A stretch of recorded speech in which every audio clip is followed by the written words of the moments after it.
Morning students. तो देखिए, कल हमने सीरीज और पैरेलल कॉम्बिनेशन को कंबाइन करके कुछ न्यूमेरिकल सॉल्व किए थे, जिसमें सीरीज कॉम्बिनेशन भी था और पैरेलल कॉम्बिनेशन भी था। कौन कौन से कॉम्बिनेशन थे? सीरीज और पैरेलल कॉम्बिनेशन। तो कल मैंने आपको एक दो एग्जांपल सॉल्व करके समझाए थे और आपको दो क्वेश्चंस, दो न्यूमेरिकल्स आपको घर के लिए भी दिए थे। तो उन दोनों न्यूमेरिकल्स को पहले सॉल्व करके देख लेते हैं। तो देखिए, फर्स्ट क्वेश्चन जो मैंने आपको दिया था वो ये था,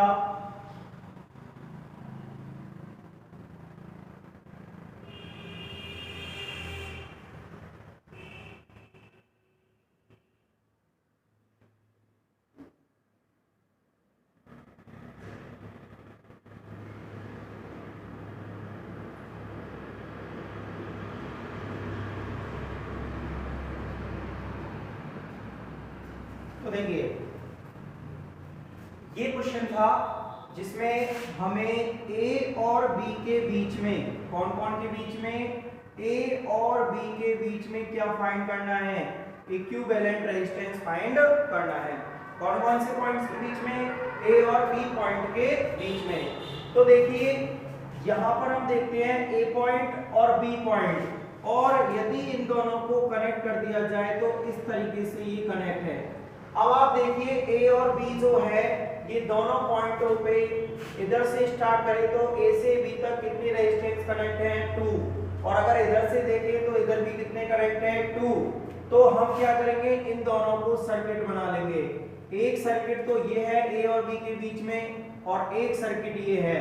इसको नाम दे दिया जाए सर्किट फर्स्ट। इसको क्या नाम दे दिया जाए? Circuit first. और इसको नाम दे दिया जाए सर्किट सेकंड। इसको क्या नाम दे दिया? Circuit second. तो देखिए पहले हमें इन दोनों को सॉल्व करना पड़ेगा। तो देखिए सर्किट फर्स्ट का कॉम्बिनेशन देखिए कौन सा कॉम्बिनेशन है। ये रेजिस्टेंस यहां से स्टार्ट होता है, ये इसका कौन सा एंड हो जाएगा? First and. कौन सा एंड होगा? First and. और ये इसका कौन सा एंड हो जाएगा? Last and. और इस रेजिस्टेंस का ये कौन सा एंड होगा? First and. तो आप यहां पर देख सकते हो एक रेजिस्टेंस का लास्ट एंड अगले रेजिस्टेंस के फर्स्ट एंड से कनेक्ट है। तो ये कौन से कॉम्बिनेशन में होंगे? सीरीज कॉम्बिनेशन में होंगे। तो देखिए क्या लिखेंगे, in circuit first, in circuit first 2 ohm and 2 ohm are connected in series combination. कौन से कॉम्बिनेशन में है ये? सीरीज कॉम्बिनेशन में। Series combination. So R equivalent equals to क्या हो जाएगा? R1 plus R2। R1 की वैल्यू है 2 ohm और R2 की वैल्यू है 2 ohm। दोनों को प्लस किया तो R इक्विवेलेंट की वैल्यू कितनी आ गई? 4 ohm। अब आप देख सकते हो जिस तरीके से सर्किट फर्स्ट बना हुआ है उसी तरीके से सर्किट सेकंड बना हुआ है। ठीक है, circuit second is same as circuit first. Circuit second जो है वो सर्किट फर्स्ट के सेम है। So for circuit second, circuit second के लिए आर इक्विवेलेंट कितना आ जाएगा? वही 4 ohm आ जाएगा। यानी दोनों का आर इक्विवेलेंट कैसा होगा? सेम। अब हम इस सर्किट को क्या कर देंगे? रीअरेंजिंग। अब क्या कर देंगे? हम रीअरेंज करेंगे इनको। तो देखिए ए और बी वायर लेंगे, उसमें एक साइड में सर्किट फर्स्ट है और एक साइड में सर्किट सेकंड है। तो देखिए हमने यहां पर एक वायर लिया, पॉइंट ले लिया ए और बी, एक वायर ले लिया ए और बी। तो देखिए यहां पर ये कनेक्ट किस तरीके से है? एक तो है ये वाला जिसकी वैल्यू कितनी आई? 4 ohm, और एक है इस तरीके से जिसकी वैल्यू भी कितनी आई 4 ओम। ये सर्किट फर्स्ट, ये सर्किट सेकंड। अब आप देख सकते हो कि ये दोनों कौन से कॉम्बिनेशन में कनेक्टेड हैं, ये दोनों पैरेलल कॉम्बिनेशन में कनेक्ट हैं, क्योंकि दोनों के फर्स्ट एंड एक पॉइंट पर है, दोनों के लास्ट एंड एक पॉइंट पर है। तो ये कौन से कॉम्बिनेशन में हुआ, पैरेलल कॉम्बिनेशन में। Here 4 ohm and 4 ohm are connected in parallel combination। कौन से कॉम्बिनेशन में है ये, parallel combination, parallel combination. So one upon R equivalent equals to होगा 1 upon R1 plus 1 upon R2। देखिए 1 upon R equivalent equals to 1 upon 4 plus 1 upon 4। यहां पर हम एलसीएम लेंगे 4 से 4 डिवाइड करेंगे 1 टाइम, 1 को 1 से मल्टीप्लाई करेंगे 1, इसी तरीके से यहां भी 1।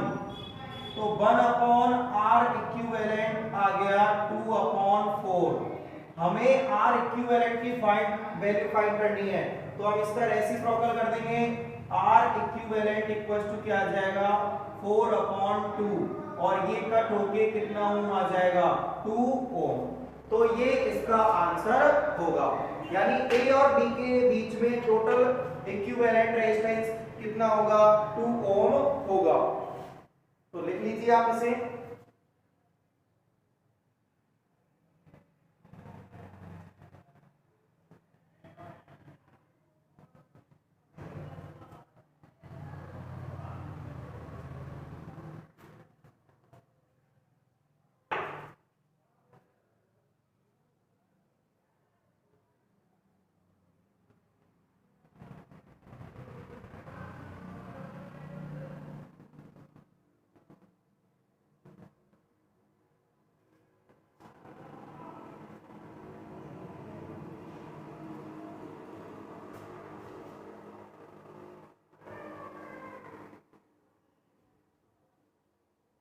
यस, देखिए सेकंड न्यूमेरिकल जो दिया था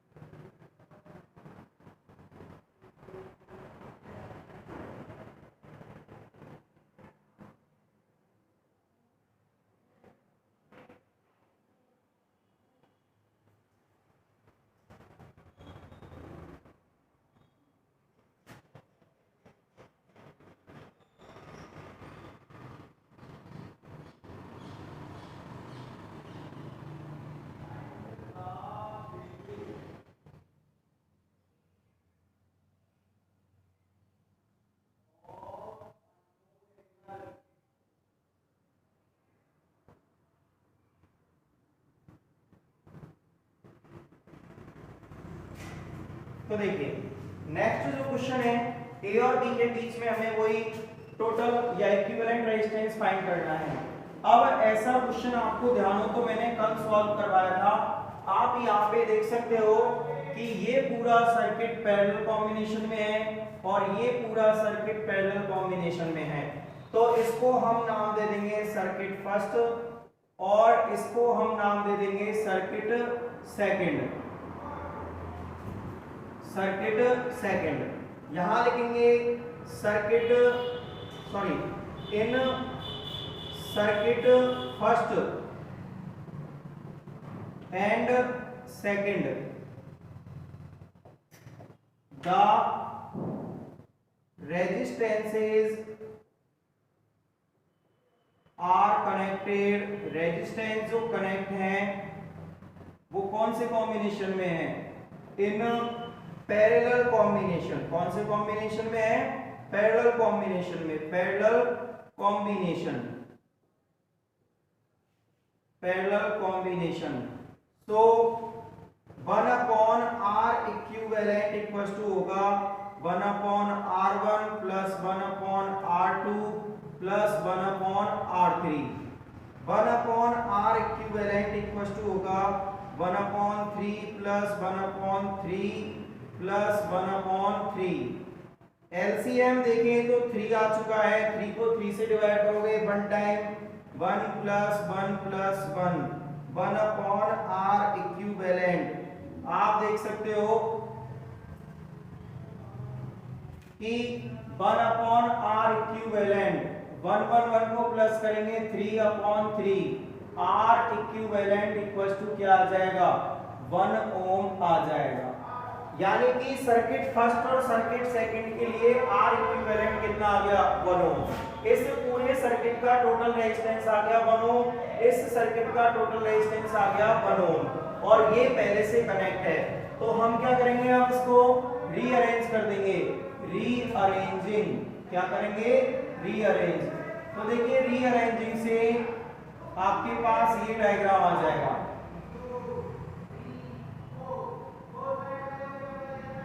यहां पर लिखेंगे 1 ओम, यहां लिखेंगे 1 ओम, और यहां लिख देंगे 1 ओम।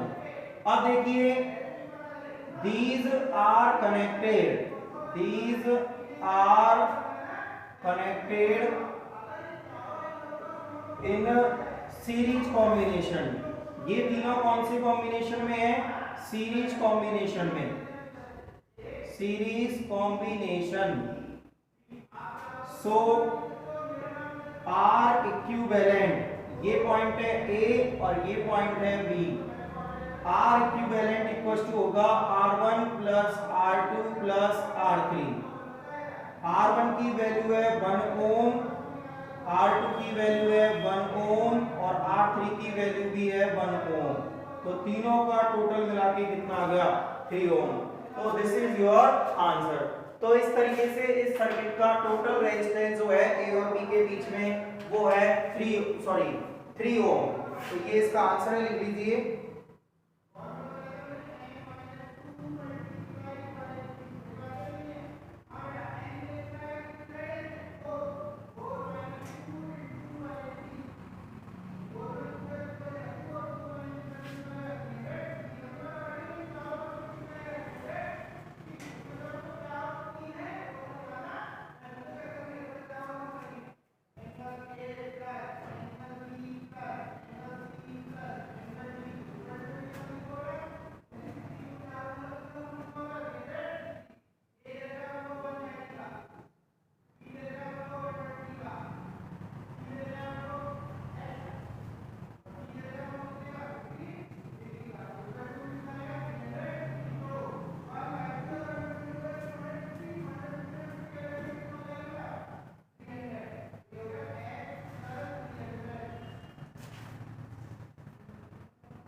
यस।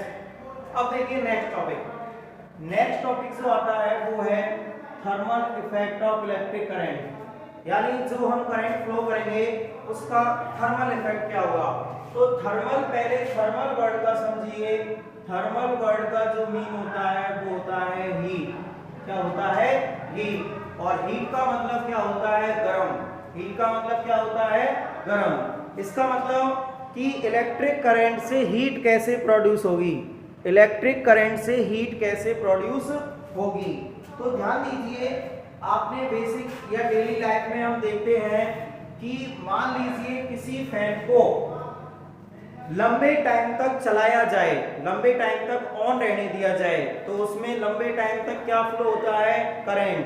फिर आप देखोगे, उसको हाथ लगा के चेक कीजिए तो वो कैसा हो जाता है, गर्म हो जाता है। इसी तरीके से जब हम हमारा मोबाइल चार्ज करते हैं काफी देर तक, तो आप देखते हो कि हमारा मोबाइल कैसा हो जाता है, गर्म। इसी तरीके से जब हम बल्ब को जलाते हैं लंबे समय के लिए, तो जब हम बंद करके उसको टच करेंगे तो हम देखेंगे कि वो कैसा हो जाता है, गर्म हो जाता है। कैसा हो जाता है, गर्म। तो इससे मतलब क्या निकला कि अगर किसी एपरेटस में लंबे समय तक करंट का फ्लो करवाया जाए तो उसमें क्या प्रोड्यूस हो जाती है, हीट प्रोड्यूस हो जाती है। क्या प्रोड्यूस हो जाती है, हीट। और उसी को हम क्या कहते हैं, thermal effect of electric current. दोबारा समझिए, यदि किसी एपरेटस में करंट को लंबे टाइम तक फ्लो करवाया जाए तो उसमें हीट प्रोड्यूस हो जाती है और उसे हम कहते हैं thermal effect of electric current. और डेली लाइफ में हम देखते हैं कि बल्ब, फैन या मोबाइल को लंबे समय तक करंट फ्लो करवाया जाए तो वो कैसे हो जाते हैं, गर्म हो जाते हैं। ठीक है, तो देखिए, the production of heat, the production of heat due to flow of current, किस चीज के कारण, फ्लो ऑफ करंट के कारण, for a longer time, for a longer time is called thermal effect, thermal effect of electric current, thermal effect of electric current. ठीक है, अब इसमें देखिए, geyser, electric press, electric iron या प्रेस लिख सकते हो, ठीक है, etcetera, works on this effect,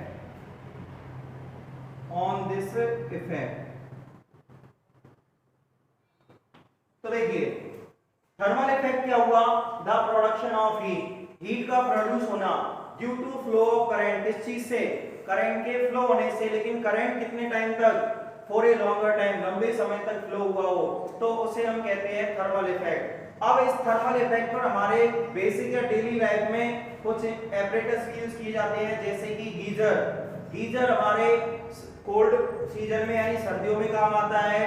ठीक है, इलेक्ट्रिक आयरन, और ले सकते हो हीटर, इलेक्ट्रिक हीटर। तो देखिए, ये जितने भी हैं सब वर्क करते हैं इसी इफेक्ट पर। ठीक है, तो इसको कहा जाता है thermal effect of electric current. लिख लीजिए,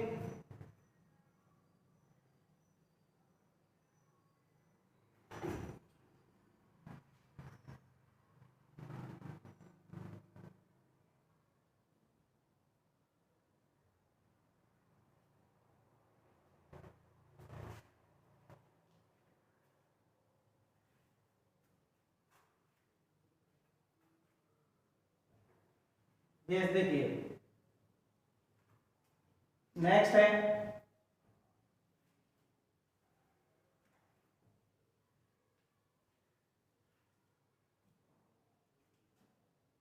derive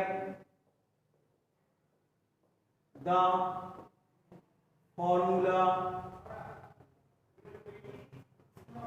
of heat। अब हमें क्या करना है, हीट का फॉर्मूला डेराइव करना है। क्या करना है, हीट का फॉर्मूला डेराइव करना है।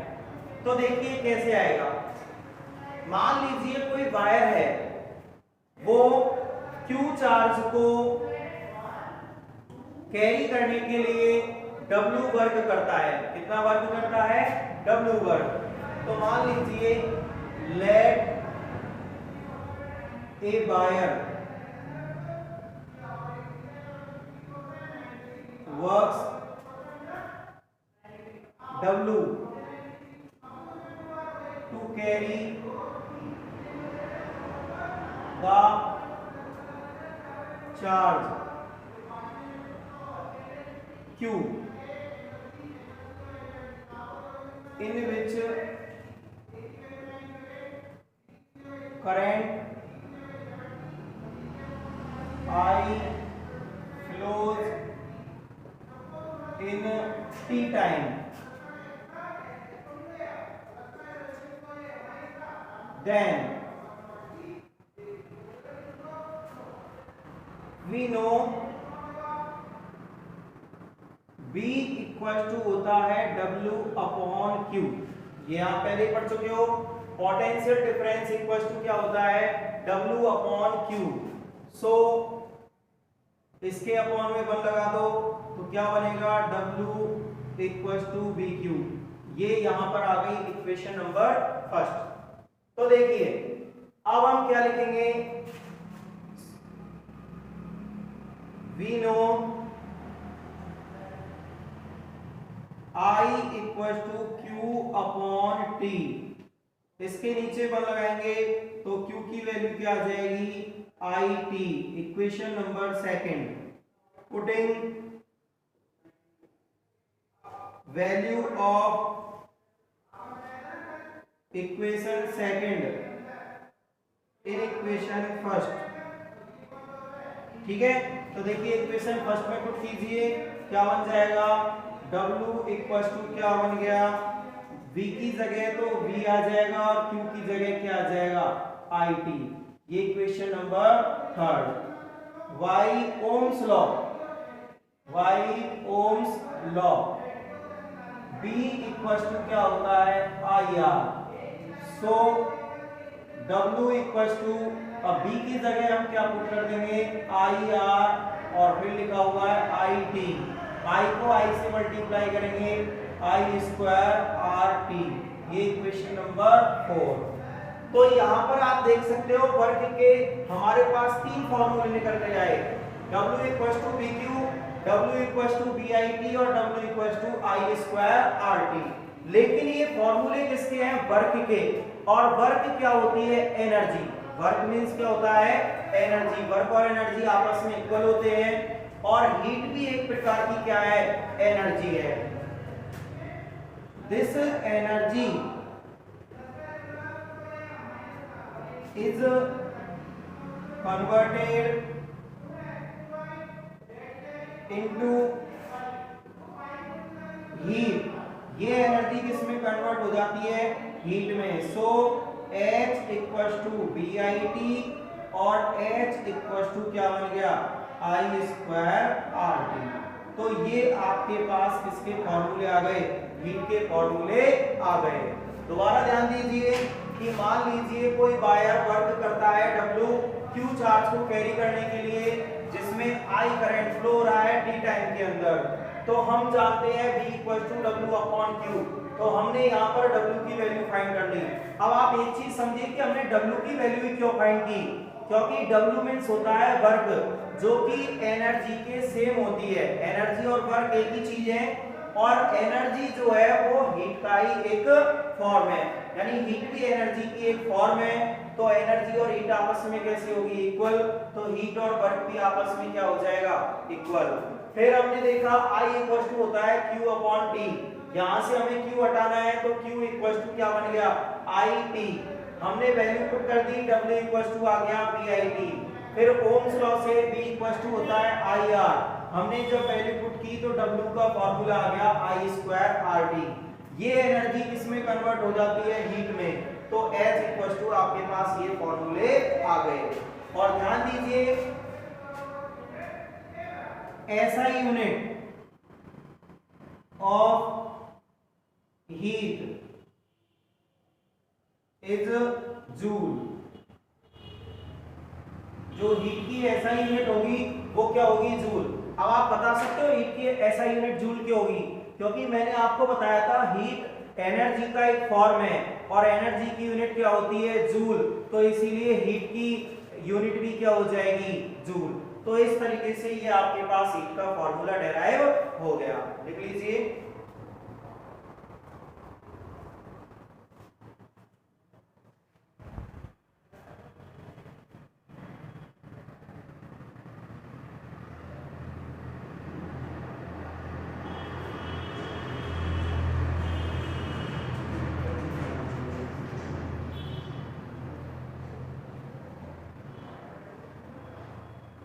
ये बैठे में रखोगे तो होगा ही।